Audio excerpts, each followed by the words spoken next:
Alright guys, so I am going to keep reading Refugee. I know it's been a while, but I will get you updated. We're going to start off with Isabel. They are on their little ship and a big tanker was coming. So they were worried about what was going to happen. And I will start where we left off. Louis yanked on the chain. A cough, a sputter, nothing. Cough, sputter, nothing. Cough, sputter, nothing. The sea swelled in front of the tanker, pushing them higher and higher away, and for a fleeting moment, Isabel's hopes rose with it. But then the swell passed, and they were pulled back into the tanker's massive draw. Their little blue boat spun sideways, and they zoomed toward the big ship's prow. The tanker was going to tear them in half, right down the middle. Isabel looked up in the terrified eyes of Ivan as he realized the same thing, and they screamed. Then suddenly they were both thrown to the bottom of the boat, and something buzzed like a mosquito underneath the hull of the tanker. Louis has gotten the engine to start. Their little boat shot forward in the water, darting out of the way of the tanker's prow. But the waves thrown off by the big ship lifted them back up of Isabel's boat and dumped an ocean of seawater on top of them. Isabel swallowed a mouthful of salty water and tumbled across the boat. She slammed into something hard and her shoulder exploded with pain. She came up spluttering. She was hip deep in water and the engine had stopped again. But none of that mattered right now. Ivan's father had fallen overboard. Isabel saw his white-haired head rise up out of the water. Senor Castillo gulped for air, then disappeared as the wave from the massive tanker's wake rolled over him. "Senor Castillo!" Isabel cried. "Papa!" Ivan shouted. "Where is he? Do you see him?" Isabel and Ivan's father frantically searched the dark water, searching for Senor Castillo to surface again. They had missed the huge ship's prow by mere meters, but the waves of the Bethmuth created it past just as dangerous. The ocean heaved and sank, and the little boat tipping over sideways as the waves caught amidships. Everyone was just getting back from the floor of the boat when they were sent tumbling again. Ivan rolled to the other side of the boat, but Isabel hung on. "There!" She saw Senor Castillo's head pop up from under the water, but only for a gasping second, too quick to get enough air. In a flash, Isabel remembered her grandmother disappearing under the waves, just like that 2 years ago, and without another thought, Isabel dove in after Senor Castillo.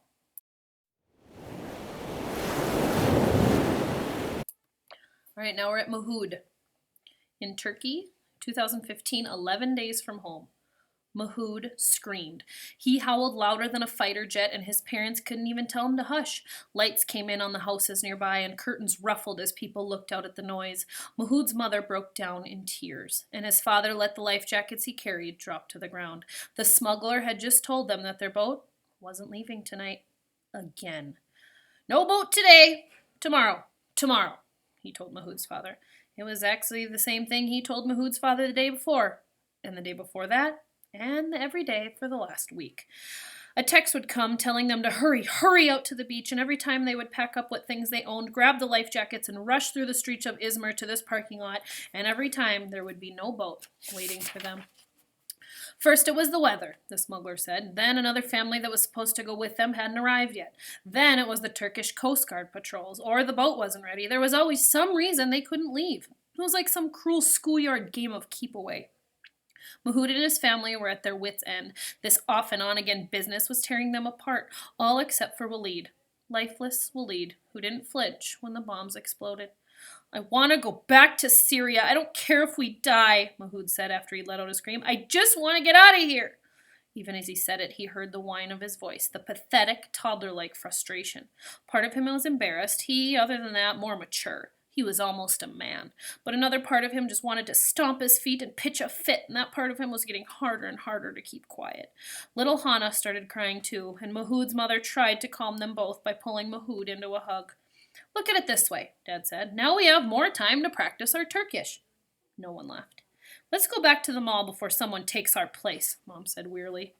Mahud carried the life jacket so his father could carry Walid, who quickly fell asleep on his father's shoulders. His mother carried Hana, even though Mahud hated the desperate feeling of defeat and going back to the mall. At least it meant not sleeping outside in the park.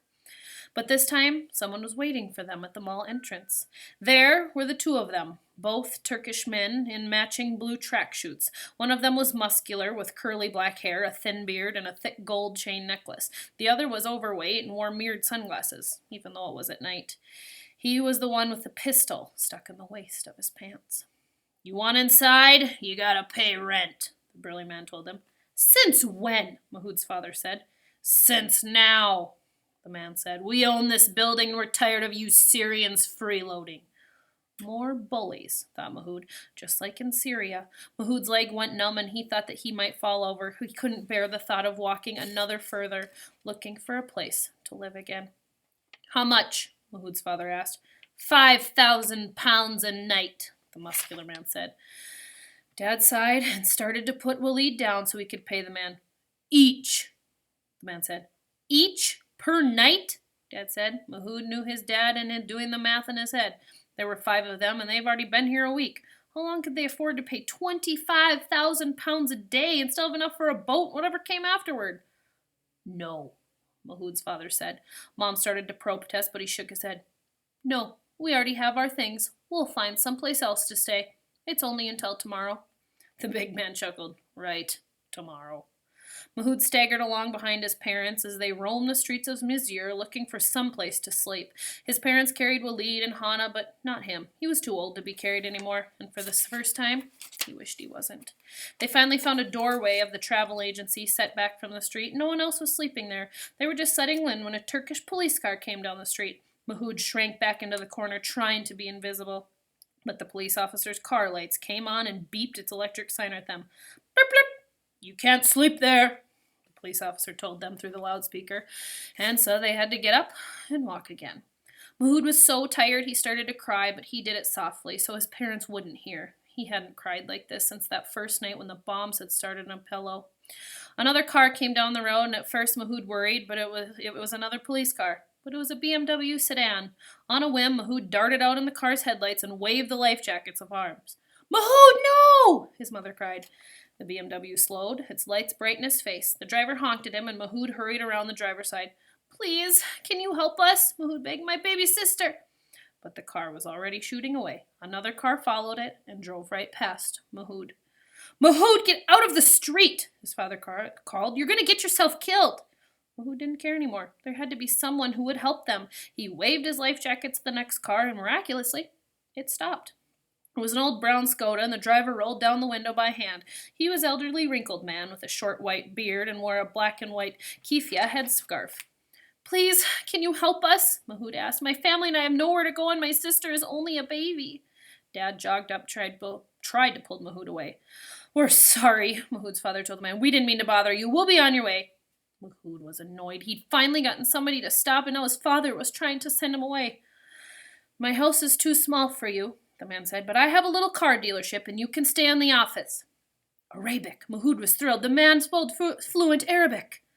No, we couldn't possibly, Mahood's father started to say, but Mahood cut him off. Yes, thank you, Mahood cried. He waved his mother over. He speaks Arabic, and he says he will help us. Dad tried to apologize again and refused the offer to help, but Mahood was already climbing in the back seat to load the life jackets. Mom got inside beside him with Hana, and Mahood's father shifted Waleed in his arms so he could reluctantly sit in the front passenger seat. Mahood, his father said unhappily, but Mahood didn't care. They were off their feet, and they were on their way to some place they could sleep. The little Skoda's gears growled as the man got underway. My name is Sima Nasir, the men told them, and Mahood's father introduced them. You are Syrian, yes? Refugees? The man asked. I know what it's like. I am refugee too, from Palestine.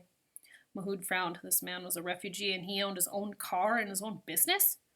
How long have you lived in Turkey? Mahood asked Mr. Nasir. 67 years now, Mr. Nasir smiled, smiling at Mahood in the rearview mirror. I was forced to leave my home in 1948 during the first Arabic-Israeli war. They were still fighting there, but someday when my homeland is restored, I will go home again. Dad's phone chimed, surprising them all and making Waleed stir. His father read the glowing screen. It's the smuggler. He says the boat is ready now. Mahood had learned not to get excited about these texts, but even so, he still felt a little flutter of hope in the chest. You take the boat to Greece tonight? Mr. Nasir asked.